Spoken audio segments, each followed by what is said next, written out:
Adam, I think you guys are right. I think you're right. Just like MTV. Yep.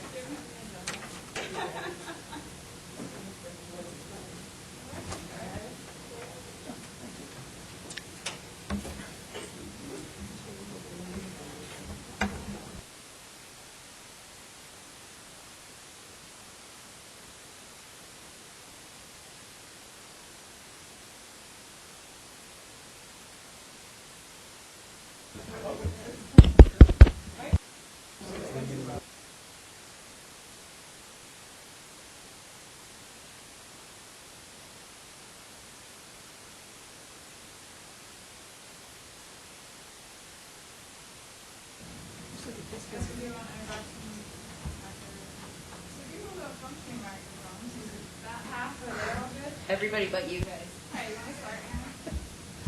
Aaron Busto, Federal Highways. Aaron Horstmeyer, Schriever Air Force Base. Kathleen Collins, CDOT Planning. Lachelle Davis, CDOT Region 2. Wendy Pettit, CDOT Region 2 Planning. Patty Henshin, Region 2 CDOT. Victoria Chavez, El Paso County. Anton Ramage, El Paso County. Stephen Jacobson, U.S. Air Force Academy. Karen Birchtold, Manitou Springs. Larry Manning, Town of Monument. John Leosatos, PPACG. Brandy Williams, City of Fountain. Jason Dosh, Town of Palmer Lake. Jessica's wandering around, so we'll do her in a little bit. Catherine? Catherine Winger, PPACG. In the audience. William Mass, PPACG. Jeff Rose, I'm from CDOT. I'm the program manager for Mustang Outrider. Hi, I'm Megan Morrison, I work for HDR, and I'm assisting as CDOT on the Mustang Outrider program. And Jessica's wandering around, keeping us all in check. We had a large event yesterday, and we're getting it all put back together.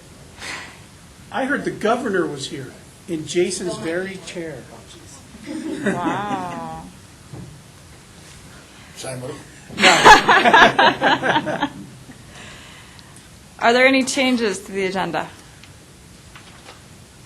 Can I get a motion to approve the agenda? So move. Anybody want to? I'll second. Thank you. I have a motion and a second. All those in favor? Aye. Any opposed? Public comments. Is there anyone in the audience who would like to comment on an item that is not on the agenda? I don't think we have public. They could pretend to be public in a pinch if they wanted. And any questions or comments on the minutes? Can I get a motion for the minutes? So moved. Second. Thank you. I have a motion and a second. All those in favor? Aye. Any opposed? John, Board of Directors report. The board met on July 10th in this very room. The only the only real item of interest to you all here for transportation was they did do the presentation from Rebecca White of CDOT on the Your Transportation Plan. It wasn't the sort of normal dog and pony show, but rather she came and gave us sort of the behind the scenes of what they were doing and why they were doing it and some of the results to date. They did mention that I believe August 6th is going to be, that Tuesday is going to be the El Paso County meeting. And so there was a lot of interest in that. There was a letter of support for Fountain for the build grant application, which you had heard here earlier that was approved. And then Brandy did our TAC report. And that is the only transportation items of interest from the board. Any questions for John? Have they confirmed the location of that meeting on the 6th? I believe it's going to be at the Acres location, the Acres facility, right? I think it's good. Right, it was at Centennial Hall. They were trying for Acres. I just didn't know if they'd achieved Acres. Oh. The invitation I got is for Acres, but Okay. I'll find out for sure and make sure everybody knows. Okay, and that's at 2 p.m.? Thank you. Action items, tip policies and procedures. Catherine? So while Catherine is making her way to the microphone, hence the new setup, Just want to remind everybody that we've had this item in front of you for the last couple of months, actually almost close to 6 months, maybe not quite that long, as information items, and kind of an iterative process. We are hoping that today that will actually result in action from you, so that way we have plenty of time to then take it to the CAC and the board. So any sort of issues that come up, if there is something that is still outstanding that there's disagreement on, hopefully we can come to some sort of resolution today and move it forward. Again, it will not be the end of the world if we do have to move it, but it would maybe stop the access a little bit, and there'd be earthquakes and other sorts of things. Not the end of the world, but no, schedule-wise, it would be an issue. But again, we don't want that to force you to do something you're not ready or prepared to do. But if you can't come to compromise and have a motion for adoption of a version at the end of this meeting, it would be greatly appreciated. Catherine? Thanks, John. Okay, so as you said, this is for the TIP policies and procedures, and nothing has been changed except for what you see outlined below for TIP revisions for PO 11.0 and 11.1, talking about TIP amendments and TIP modifications and how we define one versus the other.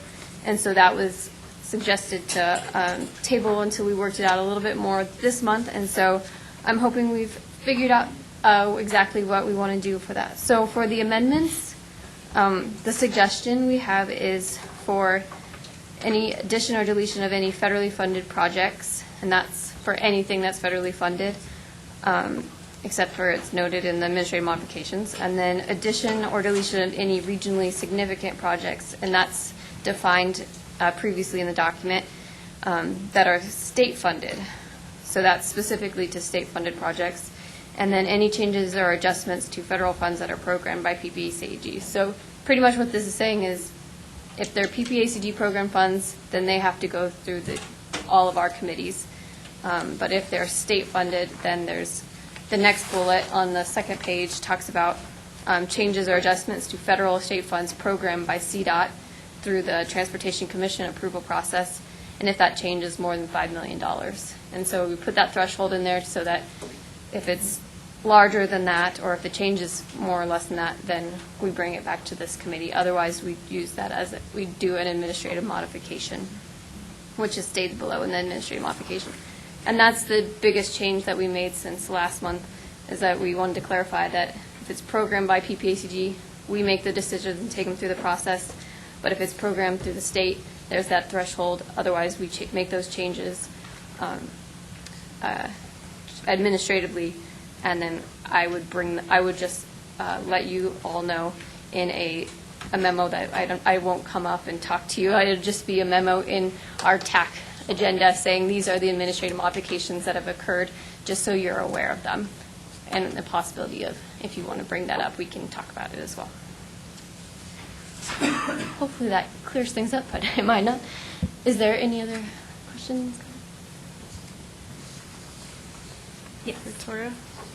Just want to bring up a change I asked for that just didn't get made. Okay. Victoria, can you turn your microphone on? I can, because Anton gave me his glasses so I can see. Thanks, Anton. We are a team. Under 11.1, Yes. the 3, 4, 5th bullet down that starts with significant changes. Okay. We had talked about removing that or any change that would likely have resulted in a lower score line. So Okay. we could just go ahead and strike that. I am happy to make a motion if there are no more comments. Everyone okay with that? Can you say that one more time, please?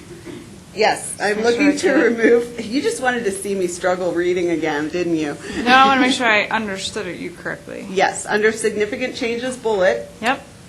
the last part of the sentence that says, or any change that would likely have resulted in a lower score during the TIP project selection process.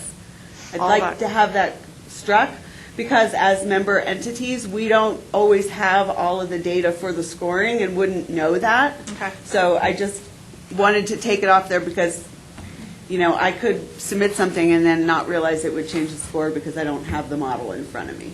So significant change stays and everything after or goes, or is it significant change and beyond goes. I have everything after or goes. Anything after or. I was just picking out the bullet point that Yeah. said significant change. Correct. So we Yeah, can that's leave good. the definition of significant change, but, okay. Correct. Yeah, just anything after That's- or. Yeah, I just wanted to make sure, or, everything after or goes. Goes. Gone. Thank you.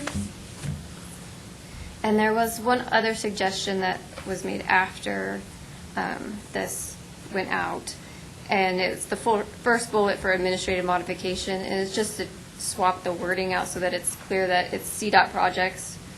So it would say, The very first bullet. programmed or select CDOT projects funded or programmed or selected by that CDOT. So it would say CDOT first and then the changes by them. So just so you know that it's CDOT projects, because it's not as clear, so. So Aaron, have you looked at all these, and are we better and good to go?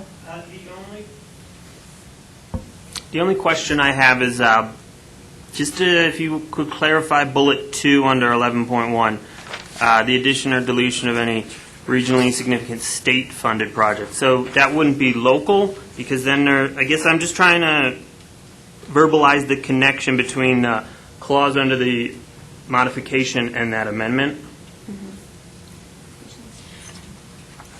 which would have been 1, 2, 3, 4 bullet under 11.2. Okay, yeah, so that should say state or local regionally significant here for clarification to, Yeah. Other than that, I'm happy. okay, Good job. thank you.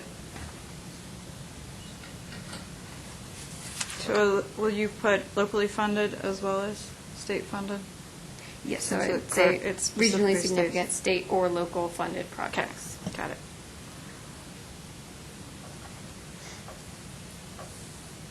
I mean, CAC has not seen this at all, ever? No, CAC has not seen it, nor the board.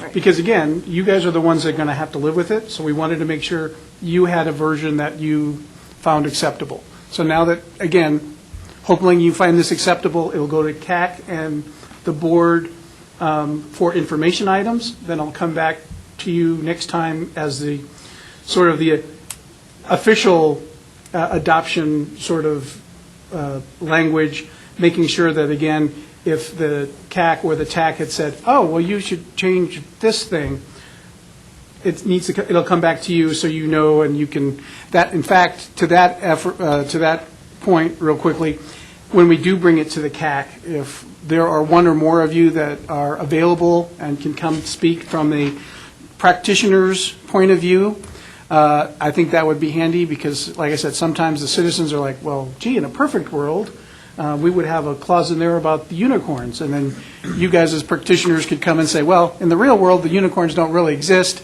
They're just horses with party hats on, and you got to feed them the same way, right? So if any of you are available when that happens, you obviously have a lot more street cred than I do as a regional bureaucrat versus an actual practitioner. So again, you'll see it again, then it'll go to the CAC for adoption, and then it'll go to the board for adoption. But we could never do the unicorn joke like you just did. I think you could. But you're still looking for a vote as it's an action item to at least get it from here to the CAC. Right. And then eventually to the board. Yes, and again, the reason why this is an action item for you is because, again, you're the ones that are going to have to sort of live with it, so we wanted you to take that action, so that way if next month someone who hasn't been to any of the meetings shows up and says, well, gee, what's with these policies and procedures? I've never seen these. Why is PPC? We can say, no, we've gone through an iterative process. The TAC committee was comfortable that this was the draft that can then go through for actual adoption. So your adoption today isn't your final adoption. It's your adoption that you're good with the draft. Then you'll actually have the adoption of the real policy, if that kind of makes sense. Any other questions or comments? Anybody want to make a motion? Move approval with the 2 amendments as a draft for other committee discussion. I'll second the motion. Thank you. We have a motion and a second. Any more discussion? All those in favor? Aye. Any opposed? Thank you. We're on to item 7A, proposed Bustang Outrider routes. Are you going to introduce that, John? I will just say, our friends from Bustang are here, and as they making the way up, come on up, guys. We had a couple of people walk into the room. Brian, do you want to introduce yourself, and then our FTA funding partner, if you'd like to. Oh, Thank you. We can also introduce Tim. Brian Vitulli, City of Colorado Springs, Mountain Metro Transit.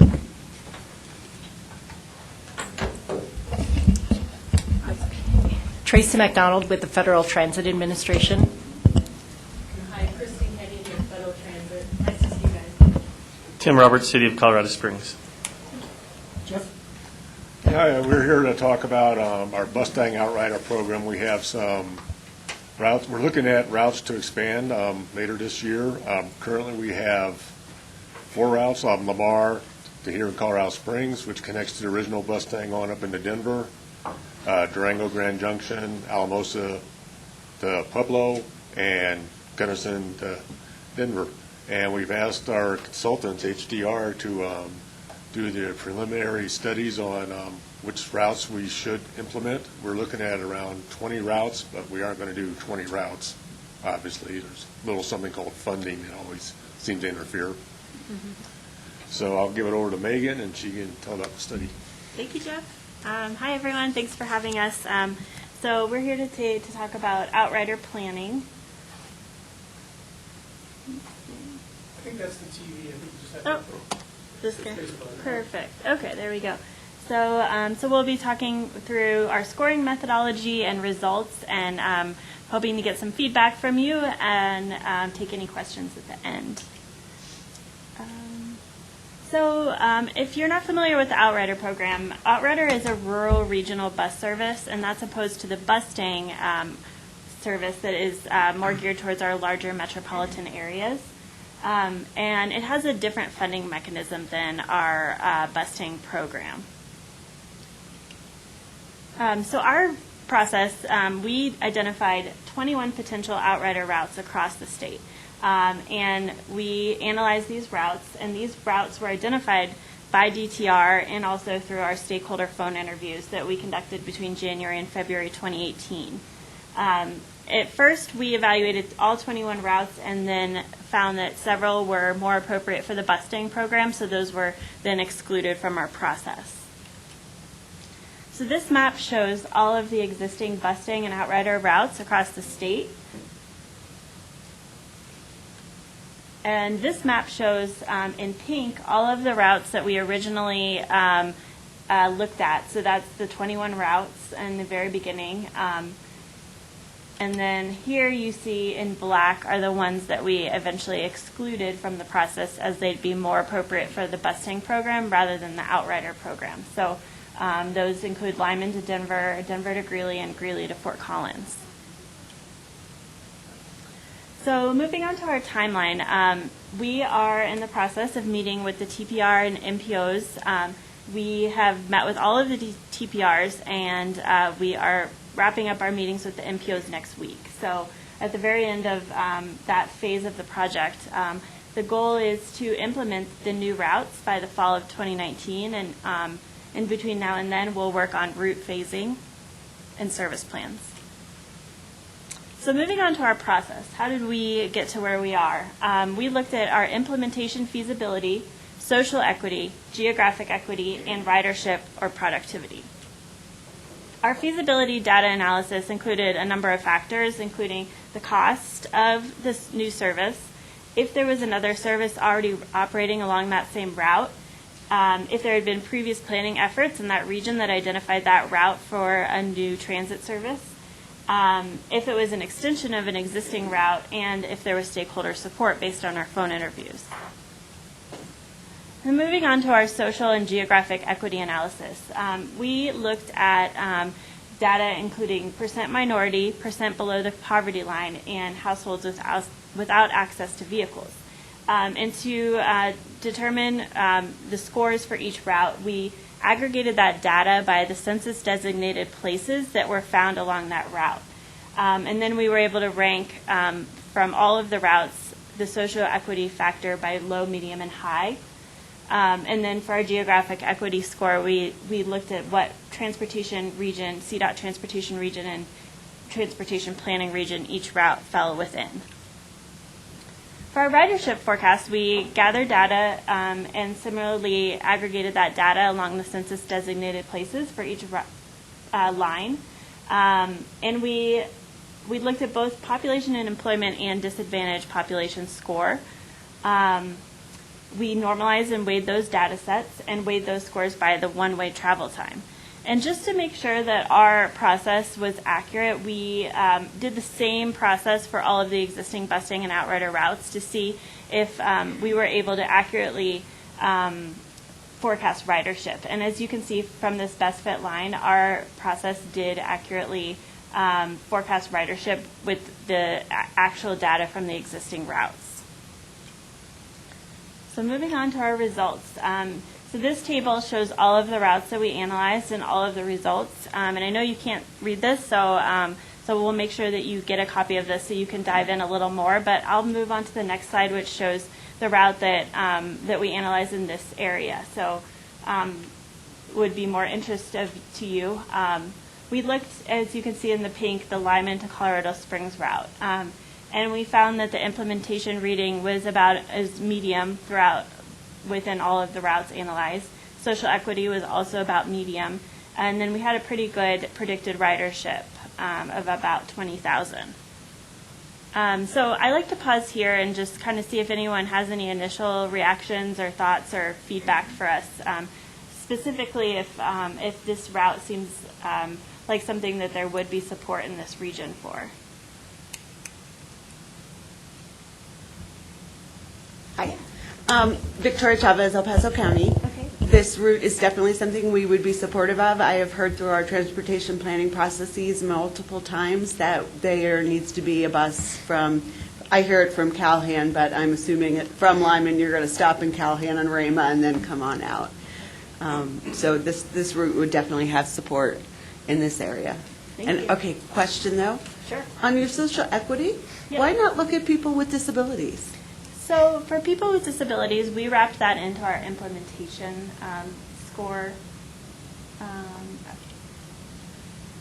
So we had disadvantaged populations. And And those are people with disabilities. That was one of the factors. I see. And the actual social equity score, we used an FDA study that they had used the same factors. So we just kind of mimicked that study for our social equity and didn't want to cross over too many of the factors.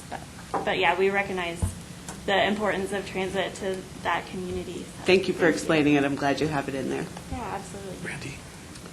Yes. I would just like to piggyback on what Victoria said. I mean, we get requests for service out east many times, and it's not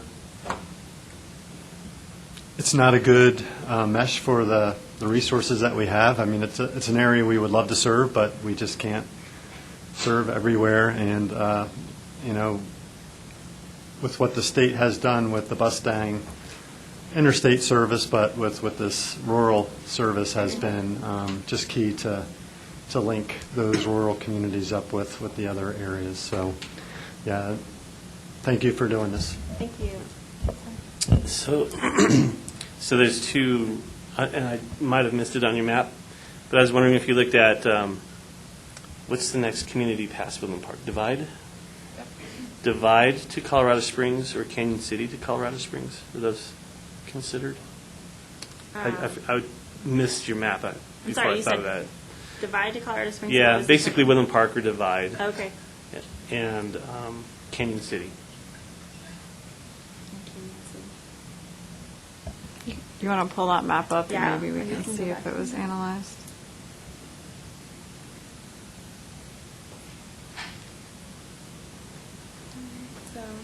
So we didn't look at No. Divide in that area, but this is part of the reason we're coming to these meetings, to hear what we might have missed too, give us something to look at. And for Canyon City here, we do have the route that goes through Pueblo and then connects up here. You're probably thinking we're like along like 115. kind of across that way. I know that. Yes, I know the city of Colorado Springs has some employees who commute from Canyon City, and I can't imagine we're unique to that, so just thinking there might be some demand there, too. Great, thank you. That's great feedback. Well, I will move on, and we'll have more chance for discussion at the end. Going over our next steps. So, like I said, we're meeting with all of the TPR regions, getting feedback, and as well as the MPOs. And then our next step is we'll develop service plans for the selected routes, which will be determined based on our analysis and our feedback. So can I ask you a quick question there? Sure. So real quickly, I put this on the agenda as action. So there's not a recommendation that's moving forward, so there is time for it to go on. So I think we also need to then realize, at the end, find out what the ask is, if this is in fact an action item, what that is. Or if I misunderstood, I'm happy to say I misunderstood and it's just an information item, and we'll be cool with that. But then if it is just input at this time, are you guys good with the input from the TAC that comes for the region?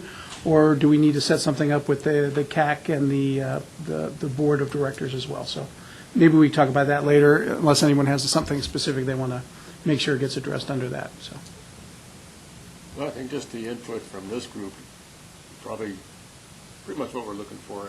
You guys already given us a couple more ideas now. It's the whole point. How we develop is first we talk to TPRs and the MPOs, but we do, once we get a better idea of what routes we're looking at, we go to all the communities and spend a great deal more time outreach, finding out what towns want to have a stop, where the stop should be in the town. And the example I always use, and I get a little long-winded on this, but the Lamar to Colorado Springs route was originally, all this is originally part of the 5311F program, what still is, but we were doing it differently than Outrider for a number of years, and finding us a wide variety of services being offered by all the providers. And the example I say, I use Lamar to Colorado Springs because it was co-funded with Kansas DOT and started in Wichita. They arrived in Pueblo at 3 in the afternoon and returned at 3 in the morning. So we weren't hauling but 3 people a week for Colorado. And most of the towns didn't even know they had bus service. Lamar's bus stop was out by the feedlots. Mm-hmm. So we met with all the communities. Probably every town except Rocky Ford, I think we changed stops on. Now Lamar's like right in town at the visitor center.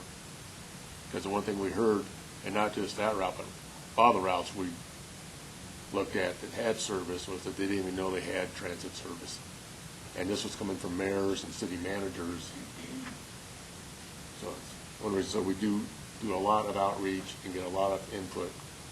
This is, we want it to be, the routes that belong to the people along the route, what they want, not what us sitting up in Denver come down there and say, okay, this sounds cool, we're going to do it for you.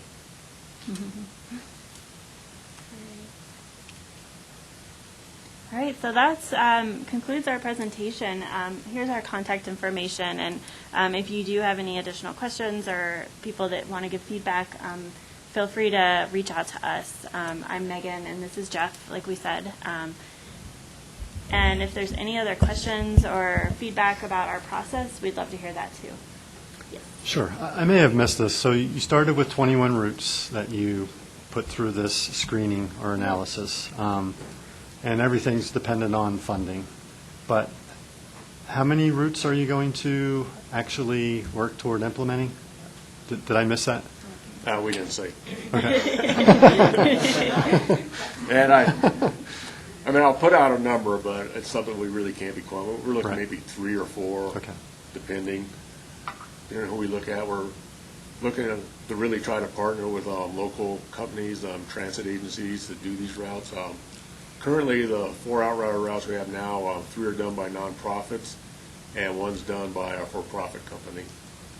And obviously, we prefer agencies or nonprofits. Okay. Gives us a little more money, obviously. Mm-hmm. And so this would be funded through, like, by the 2020 budget or 2021 budget? So, I mean, implementation date for whatever gets implemented would be when, do you think? I know we showed implementation this fall, but realistically, I Yeah. think it's probably going to be not till New Year's if we do it. Just Okay. looking at how it worked with the other routes. Obviously, we have to get buses, and prepare all that, and there's a lot of work. I mean, transit, just getting the stuff going. Right. Funding, like I said, it's a federal grant program. There's Mhm. for the operational side, there's no local money. The local match is actually taken care of through Greyhound's unsubsidized miles or toll credits, because with the small communities, they don't have the money to do the 50% match on what it takes to run a transit, even just like one round trip like we're doing. And the state does buy the buses, and that's something we're going to look at when we do more outreach, is what type of bus is best on their route. We use right now 35-foot over-road coaches, which one of the things we've heard with our original outreach with the first routes where they wanted comfort. If you're riding from Lamar to here or Durango Grand Junction, little cutaway buses kind of beat you up after a while. And it's nice to have that restroom and people want the Wi-Fi and all that. Plus, it is kind of a rolling advertisement. You can see the bus more than a little van. Yeah, well, thank you for coming and giving us that. And can you share with the others the other news about the Bustang service to Pueblo? Is it something that's public that you can share now about new service from the Front Range down to Pueblo from Colorado Springs? Oh, yeah. I think that wasn't new to me. It's been around for a while. We have been running a Bustang Outrider, one round trip a day from Pueblo to Colorado Springs, but we are coming up in a few months looking to expand the original Bustang down to Pueblo. It's something we've been wanting to do for some time. We were going to do it a few months ago, but we had the driver shortage, which we blame RTD for. They raised their drivers' wages up, and all of our drivers went to RTD. But we are definitely going to be providing more service to Pueblo from Colorado Springs via the original Bustang. And that's right? this fall, starting this fall? Well, I'll say 90% sure. Okay. That way I can go fall back to 100%, but we are looking, and we're also just, doesn't affect out here much, but we will be doing a pilot program to Estes Park to start in August and into September, and also doing another stab at what we call snow staying, which was to the ski areas. Previous one was we didn't want to underprice the local operator that was doing it. He's since gone out of business, so we're getting some money hopefully from the ski areas, and we can price tickets a little more competitively to go to the ski areas. The old snow staying was $45 a ticket, I think. I just remember the Beaver Creek snow staying had one person on it. 45-foot bus wasn't actually a money maker. So where's the stop in Pueblo? That's at Pueblo Transit Center. Okay, downtown. And we also have a stop in Pueblo West, the CDOT Park and Ride. And it's kind of an unofficial connection that our operators work out, but up by the Love's truck stop, they connect because the bus that does go up here, they were finding out was coming like real close to their Alamosa bus, so by request, they do connect, but it's not on the schedule. So you can actually get to Alamosa from here too on the Outrider. But it's just a request only right now. It's something our operator did to help people out, because it just seemed to have the two buses driving past each other on 25. It didn't make much sense that they couldn't transfer. So, but we didn't want to make it a dedicated stop either. We'd have to set all that up. All right, well, thank you, everyone, and please don't hesitate to contact us with any other questions or comments. Thank you. Thank you. And Justin, we have this presentation. We'll email the presentation out to everybody, if that's all right with you guys, and then that way we'll have your contact info. There's actually on the, after the presentation, on the slide, there's a bunch more detail to this how we select this. Okay. Okay, item 7B, TIP projects obligation deadlines. Catherine? All right, Catherine Wenger, Transportation Planner. So we just wanted to bring this up again. I'm sure you've heard it a few times, that we have the obligation deadline for our rollover funds and also now our 2020, any projects that were listed in 2020 and selected for that program year. We have the June 2020 deadline, and so it might not sound like it's coming up quick, but it is coming up quick if we're going to have the money come back to us and then get reprogrammed to other projects. And so we wanted to bring this information to you and ask if we can maybe have a discussion about creating some additional deadlines that would help us reach that 2020. Specifically, do we have projects that aren't meeting a certain progress deadline? And do we need to try and figure out, can we do something with those projects to swap with other ones in later years? Or at what point do we think that these projects aren't making enough progress so that they won't meet that June 2020 deadline? Because we don't want to lose any of the funding to the region, and so we really want to make sure we hit our projects' deadlines. Any? Yes. Sorry. Karen? The tip call is about October, is that right? Yes, October. And that will be for 23 and 24. That's right, okay.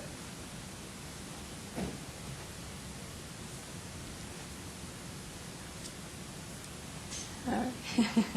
So we first wanted to bring up that we're happy to meet with anybody, any members that are having issues with their projects that you think that might not meet that 2020 deadline. We can meet with Patty and Wendy and try to work through how we can swap funds with other projects. I know we have projects currently that just need more funding to currently get those projects through on time, and others that regardless they might not. So does anyone think that we should set a sooner deadline for progress and what that progress would be?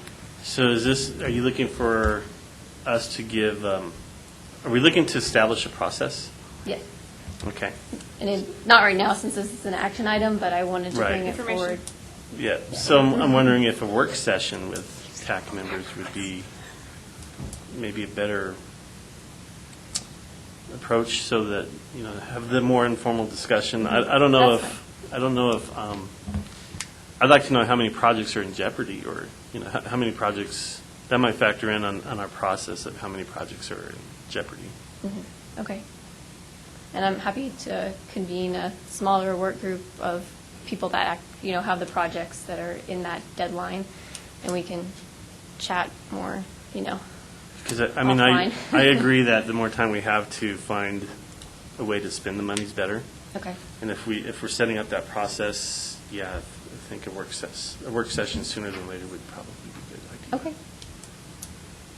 Would anyone else like a work session as suggested by? Yeah, we endorse the idea of having a work session Okay. to flesh this out a little bit more. Okay. All right.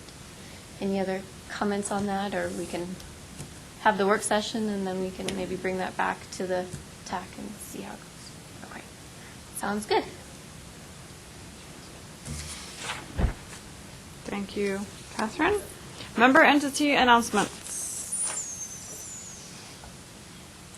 Victoria? Hi.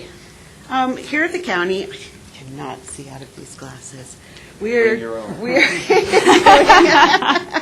updating our comprehensive master plan, and so I wanted to just hand out some flyers to have you get onto our website, take the survey.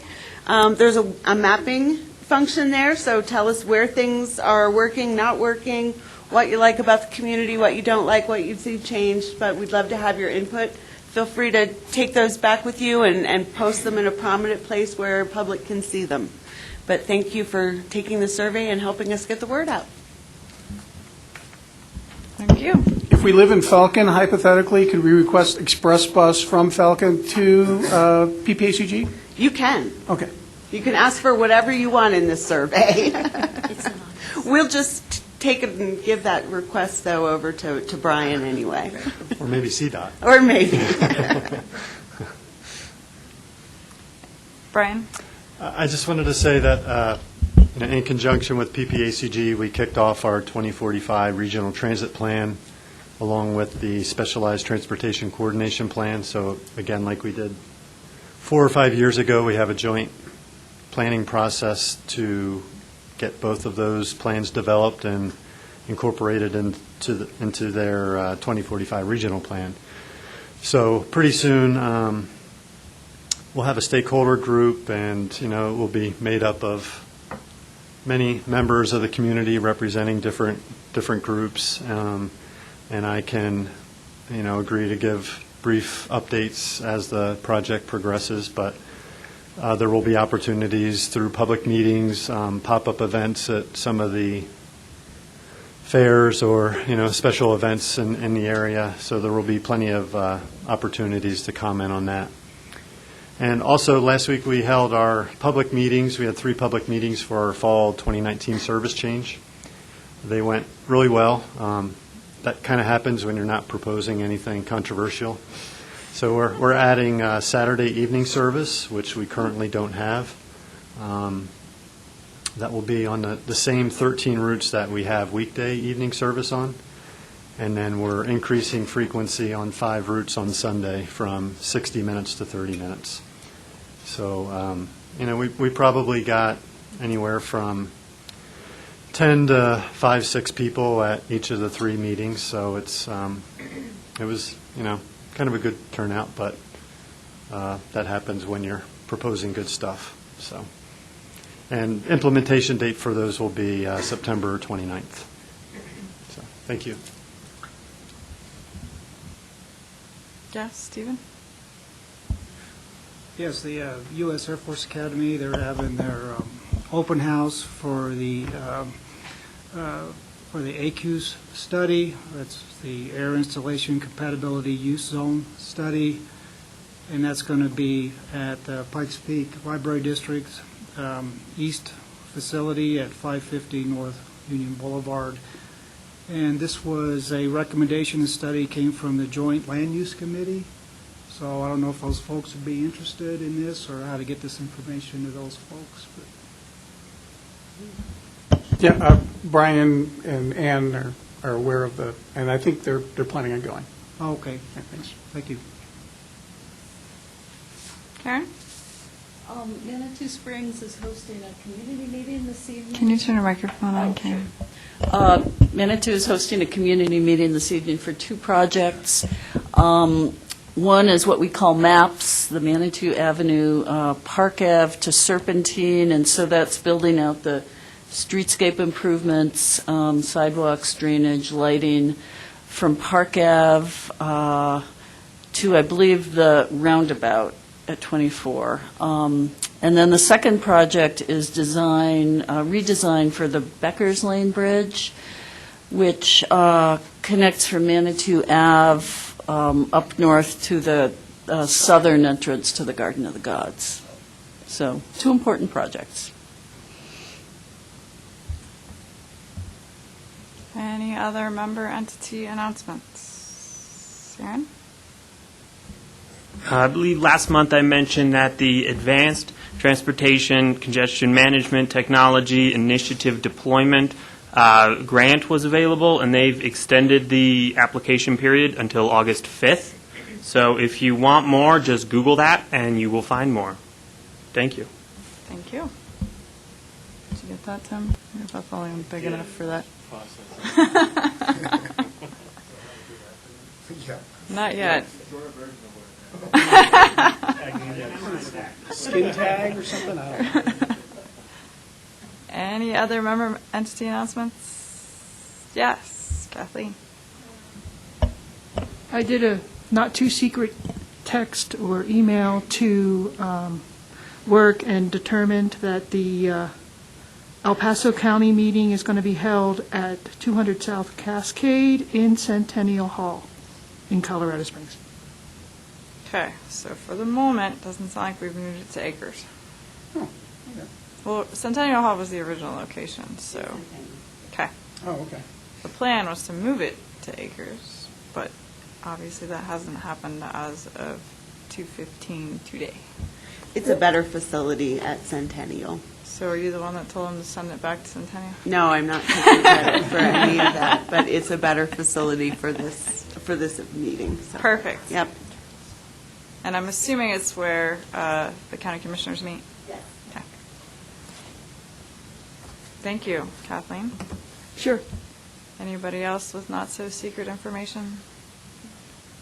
All right, items for future TAC meetings. John? So the TIP policies and procedures will be back, and hopefully it's a, hey, you've already approved it once, it's exactly the same, please approve it again. But if there were any recommended changes, Catherine will tell you. Oh, is that okay? You're looking at me like, oh, I thought we had it going twice, right? Okay. Well, provided I'm not wrong, it'll be back next month, and then we'll move forward from there. I think. Any other items we're working on? And then the only other thing is, hopefully, you all would have received a draft scope of work for the Tri-County study. The Tri-County study was something that came out of when we did the strategic plan. We had a lot of the jurisdictions outside the MPO say, hey, we'd like to see some sort of comprehensive transportation planning for how the three counties connect. And so from that request, we've come up with that Tri-County study. Again, I also gave you the strategic plan language, so you can see that it doesn't have a lot of specifics in there. So to the extent that as you read through that scope of work, if there's something that you'd like to have us add, and if we can do it without a significant increase in cost, we're happy to do that, because again, I don't think anybody sees value in developing a study or plan that sits on a shelf and collects dust. So to the extent that we can add components that have value to you that you will then turn around and make sure that you use, we want to make sure that we incorporate those. So again, you would have received an advanced sort of scope of work to take a look at, so please do so, and we'll have it on next month's agenda as an information item, and we'll go from there.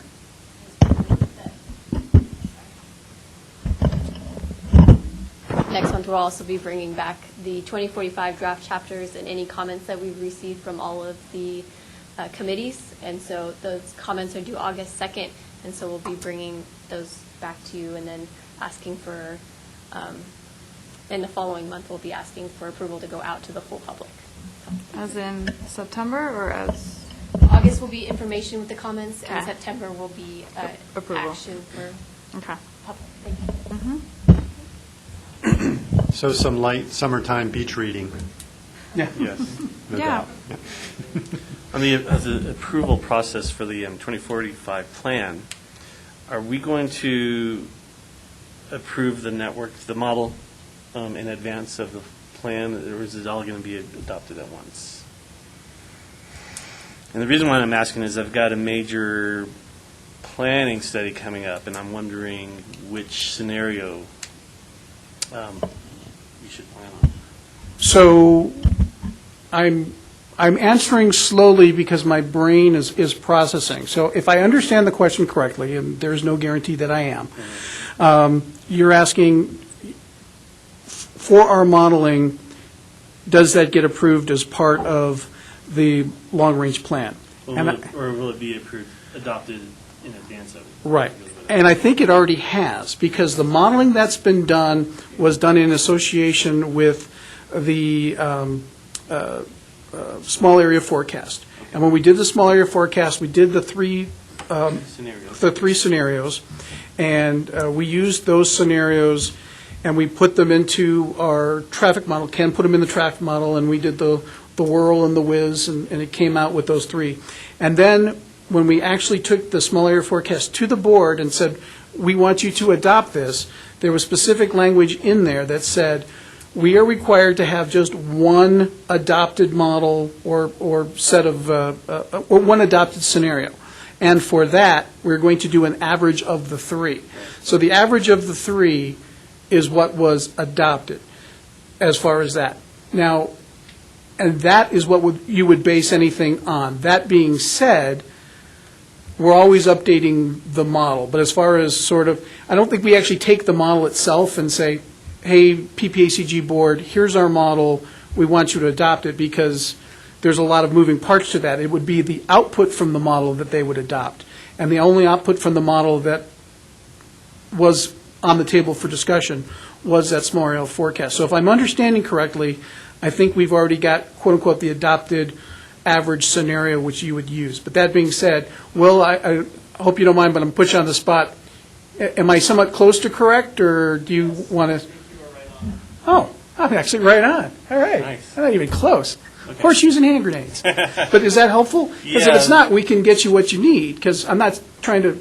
No. So Okay. I keep getting questions from engineering consulting firms. Do we use the PPACG 2040 model or the 2045? And it sounds like 2045. Yeah, well, it depends on what they ask for. So the 2045 that is adopted is there. Now, I think we all know, given the process that we've gone through, that it's not exactly perfect. So to that extent, we say, yes, we believe there's actually more than 9 people in Cripple Creek, for example. Is that where it is? So, so we go back and we make the adjustments. So if someone's asked for the official one, we give them the official one. And then we say, now, if you're required by some sort of regulation, that's what you have to use. But if you're not bound by any specific language that says, thou shalt use the officially adopted population estimates from your local NPO, we give them the updated numbers that Will has done a great job in working with our consultant to adjust and give them something that is, we think now, a little more accurate, because we're always trying to improve. So if there's a requirement for that, we give them that. If there's a requirement, not a requirement for that specifically, but for the best product available, Will has done a great job in giving them the best product available. Is that, am I, not really? We're doing good, John. That's so close, man. Yeah. Depending on what demographic data they want to match it up against, we've been giving them either the 2040 or the 2045 transportation model. Okay, depending again on whether they're working with the 2045 adopt small area forecast, or they're working with an old one from 2040 and then working with the contractors when they contact you. We can give them either or in some cases both. As far as the updates, we haven't put out or given any updated information to anybody yet, because we're still in the process of working with that, because it's being done in conjunction with SAM for water quality management, and looking at some of our projections for the water quality management. Water, air. Yeah. Water and air. Can you repeat all that on the mic? Yeah. I'm just kidding. But no, the question was water and air, what? Water and air? I mean, Or- she's looking at all of our qualities? Yeah. Okay. All the qualities. Okay, just checking. Okay, did that even remotely answer your question, Tim? Yes. Wonderful. So, we had a meeting regarding Powers Boulevard, I'm guessing last month, because I feel like it was, but Catherine can correct me if I'm wrong.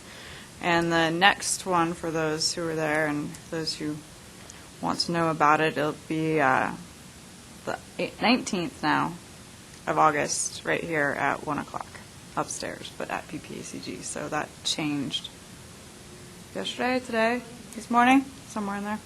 So, This is Powers Boulevard South. yeah. So that's something we may or may not incorporate into the Tri-County study in some way, shape, or form, so that kind of triggered my memory. Any other items for future TAC meetings? So if we have our working group and we magically create a process, then maybe that'll come back to this group in August. Okay. Anything else? Going once, going twice. We are adjourned. Thank you.